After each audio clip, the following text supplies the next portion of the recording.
So guys, movie start होती है 1988 में, जहां हम देखते हैं फिल्म स्टूडियो को जिसमें सिटकॉम गॉर्डीज होम नाम का एक शो बनाया जा रहा था। इस शो में हम गॉर्डी नाम के एक चिंपैंजी को देखते हैं। असल में ये शो इस बारे में था कि एक ट्रेन चिंपैंजी फैमिली के साथ कैसे रहता है। लेकिन आज के शो में गॉर्डी का बर्थडे मनाया जा रहा था, तभी एक बैलून के फटने से गॉर्डी वायलेंट हो जाता है और वहाँ सभी को स्टार पर अटैक कर उनको मार डालता है, सिवाय एक चाइल्ड एक्टर के जिसका नाम ज्यूप था। ज्यूप इस शो में गॉर्डी का भाई का रोल कर रहा था। ज्यूप इस अटैक में एक टेबल के नीचे छुप जाता है और गॉर्डी उसे देख लेता है। इसके बाद गॉर्डी ज्यूप के पास आता है और हाथ से फिस्ट बम्प देने की कोशिश करता है, लेकिन तभी वहाँ अथॉरिटीज आ जाती हैं और गॉर्डी को मार देती हैं। अब स्टोरी प्रेजेंट में आती है, जहां हम एक रेंच के मालिक ओटिस सीनियर को देखते हैं, जो कि फिल्म्स और टेलीविजन के लिए अपने हॉर्स को ट्रेन किया करते थे। ओटिस सीनियर के साथ उनका बेटा ओजे और उनकी बेटी एम रहती थी, और ओजे इस बिजनेस को अच्छे से कर रहा था to try his father legacy. जहां ओजे की सिस्टर एम लाइफ में फेम और फॉर्च्यून की तलाश में थी। उसी दिन ओजे अपने फादर के साथ रेंच पर होता है, जहां कुछ मेटल पीसेस वगैरह आसमान से गिरने लगते हैं, लेकिन एक कॉइन सीधा ओजे के फादर के आंख के आर पार हो जाता है और इस हादसे में उनकी मौत हो जाती है। और जाहिर सी बात है कि सबको ऐसा लगता है कि ऊपर से किसी प्लेन का सामान गिरा होगा। अब स्टोरी 6th मंथ आगे जाती है, जहां हम ओजे और एम को देखते हैं, जो कि अपने हॉर्स के साथ एक कमर्शियल शूट कर रहे थे, लेकिन उनका हॉर्स एग्रेसिव हो जाता है और हॉलीवुड उनको इस प्रोजेक्ट से निकाल देता है।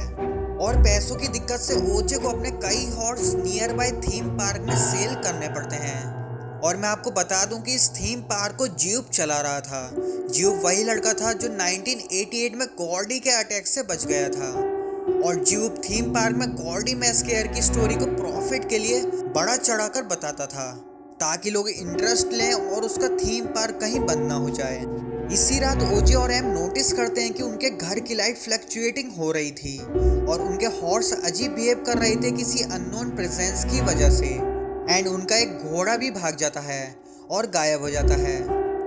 ये सब देख ओजे रेंच पर आता है, जहां उसको यूएफओ टाइप कुछ दिखता है, जो कि शायद उसके घोड़े को भी ले गया है। इसके बाद ओजे नोटिस करता है कि वो यूएफओ इनऑर्गेनिक मैटर बाहर निकालता है और ओजे समझ जाता है कि इसी की वजह से शायद उसके फादर की डेथ हुई है और शायद वो मेटल पीसेस इसी यूएफओ में से गिरे होंगे। और इसके बाद वो यूएफओ वहां से चला जाता है। अब ओजे ये सभी बात एम को बताता है, जो कि काफी एक्साइटेड हो जाती है और कहती है कि हम इस यूएफओ की फोटोज ले सकते हैं और उनको सेल करके काफी पैसा बना सकते हैं। और ओजे भी इस बात के लिए रेडी हो जाता है। अगले दिन ये दोनों सर्विलेंस कैमरे खरीदने एक इलेक्ट्रिक शॉप जाते हैं। कैमरा इंस्टॉल करने में शॉप का एक एम्प्लॉय इनके घर भी आता है और वो भी इनकी यूएफओ वाली स्टोरी में काफी इंटरेस्ट लेने लगता है और इस एम्प्लॉय का नाम एंजल होता है। उस रात वो यूएफओ फिर से आता है, लेकिन प्रॉब्लम ये थी कि यूएफओ के आसपास हर एक इलेक्ट्रिकल चीज बंद हो जाती है और ओजे और एम यूएफओ की कोई भी फोटो नहीं ले पाते। अगले दिन वही इलेक्ट्रिकल स्टोर का एम्प्लॉय एंजल ओजे एम के पास आता है और वीडियो को ध्यान से देखने के बाद नोटिस करता है कि वहाँ एक बादल अपनी मूवमेंट चेंज नहीं कर रहा। इसका मतलब यूएफओ उस बादल में छुपा हुआ हो सकता है और इस बात को ओजे भी कहता है कि मैं उस बादल को वहाँ 6 महीनों से देख रहा हूँ। इसके बाद सीन शिफ्ट होकर ज्यूप पर आता है, जहाँ वो अपने थीम पार्क में एक लाइव शो इंट्रोड्यूस करता है, जहाँ वो ओजे के एक हॉर्स को बेट की तरह इस्तेमाल करेगा और यूएफओ को बुलाएगा। और हमें पता चलता है कि ज्यूप को यूएफओ के बारे में काफी पहले से पता था और वो इसीलिए ओजे के हॉर्स खरीद रहा था। अब ऑडियंस के सामने यूएफओ इस बार एकदम नीचे आ जाता है और वहाँ हॉर्स को छोड़ ज्यूप सभी ऑडियंस को खा जाता है। इधर ओजे भी ज्यूप के थीम पार्क में पहुंचता है अपने हॉर्स को लेने और यूएफओ को देख के शॉक हो जाता है और किसी तरह यूएफओ से बच जाता है, क्योंकि यूएफओ काफी ज्यादा नीचे था और ओजे उसको सही से देख पाता है। और ओजे समझ जाता है कि ये कोई स्पेसशिप नहीं है, ये एक क्रिएचर है जो कि उन्हीं चीजों को खाता है जो कि डायरेक्टली इसकी तरफ देखते हैं। क्योंकि इस बार हॉर्स एक शेड के नीचे खड़ा था तो यूएफओ ने उसको छोड़ दिया।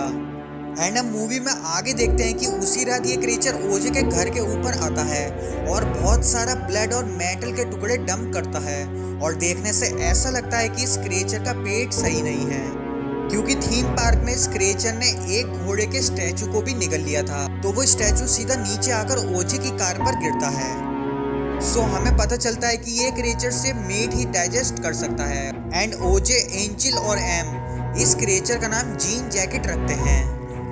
अब ओजे डिसाइड करता है कि वो इस क्रिएचर के बिहेवियर को इन्फ्लुएंस करेगा और इसकी फुटेज कैप्चर करेगा। बट प्रॉब्लम ये थी कि इस क्रिएचर के पास कोई भी इलेक्ट्रॉनिक डिवाइस वर्क नहीं करता। तो इनकी मदद के लिए एक फिल्म मेकर तैयार हो जाता है, जो कि अपने साथ एक हाथ से घुमाकर चलने वाला कैमरा लाता है। एंड इस फिल्म मेकर का नाम हाउल होता है। अब सभी मिलकर प्लान बनाते हैं कि वो कैसे जीन जैकेट को कैप्चर करेंगे। इसके बाद ये लोग बाहर फील्ड में इलेक्ट्रिकल पावर ट्यूब मैन लगा देते हैं, ताकि जीन जैकेट की लोकेशन वो ट्रैक कर सकें। ओजे डिसाइड करता है कि वो जीन जैकेट को नीचे लाएगा और हाउल और एंजल उसको कैप्चर करेंगे। एंड इधर एम घर से इस सभी को मॉनिटर करेगी।